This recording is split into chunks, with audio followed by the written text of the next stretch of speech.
Hi friends, இதுதாங்க மகாநதி கலாட்டா. காவேரி நடுவில் உட்கார வச்சுட்டு இந்த பக்கம் கங்கா, அந்த பக்கம் ராகினி. என்ன ஒரு குத்தாட்டம்! மகாநதி கலாட்டான்னு சொல்லும்போது இது ரியாலிட்டி ஷோவாக வருது. இதில் நம்ம காவேரியை தள்ளி தள்ளி ரெண்டு பக்கம், இந்த பக்கம் ஒருத்தரும் அந்த பக்கம் ஒருத்தரும் இடித்து ஒரு டான்ஸ் ஆடுறாங்க பாரு. உண்மையிலேயே செமையாக இருக்குது. இது ரியாலிட்டி ஷோவில் நம்ம கண்டு கழிக்கலாம், சந்தோஷமாக இருக்கலாம். இதை நம்ம லக்ஷ்மி பிரியா தான் அனுப்பிச்சிருக்காங்க. அது மட்டும் இல்லை, கார்த்திக் ராஜா செம்பருத்தியில் நடித்தாங்கள்ல அந்த ஹீரோ, அவரையும் எல்லாருக்கும் பிடிக்கும். ஒரு மனக்கவர்ந்த ஹீரோ, 3 முடிச்சில் நடிக்கிற ஹீரோ நம்ம மகாநதி சுவாமி. இவங்களெல்லாம் தேர்ந்தெடுத்து ஸ்டைலிஷ் ஹீரோ யாருன்னு சொல்லிட்டு ஒரு ஓட்டு போட்டு தேர்ந்தெடுத்ததில் நம்ம சுவாமி தான் ஜெயிச்சிருக்காரு. நம்ம சுவாமி தான் முதலிடம். ரொம்ப ரொம்ப சந்தோஷமாக இருக்குது இதை பார்க்கும்போது.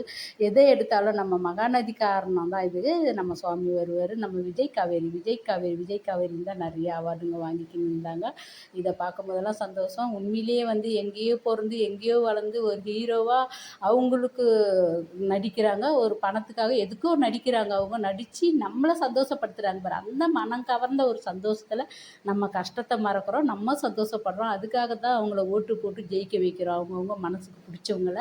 ஆனால் இது இல்லாமல் ஒரு புரளி எல்பி காக்கா பிடிச்சா தான் ஓட்டு போடுவாங்கன்னு சொல்லிட்டு செய்கிறாங்கன்னு சொல்லி ஒன்று வந்தது.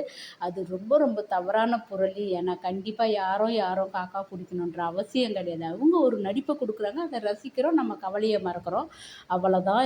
அவங்களுக்கும் நமக்கும் பாண்டிங். இது மனசுக்கு பிடிச்சவங்களுக்கு செய்யறது. காக்கா பிடிக்கணுன்ற அவசியமே கிடையாது. உண்மையிலே சொல்கிறேன், எங்கள் வீக்கா ரொம்ப ரொம்ப பெஸ்ட்டு. All the best. அடுத்தது பார்க்கலாம். Bye by.